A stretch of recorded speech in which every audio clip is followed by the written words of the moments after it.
Just got Ewan Mckenzie, new head coach of the Queensland Reds. Ewan, first, if we just talk a little bit about you, we were just talking before just about being in a whole number of different environments. You started obviously with the Brumbies as assistant coach, then through the Wallabies, Waratahs, overseas with Stade Francais, and now obviously the Reds. What are the key differences between each of those programs that will help you, I guess, moving forward with the Reds?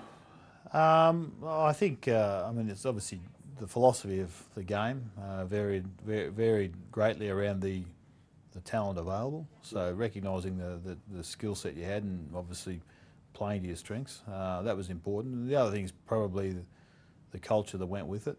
In some ways the culture it existed. I wasn't that aware of the influence of the culture, perhaps the correlation with the culture and how you played and whether you succeeded or not.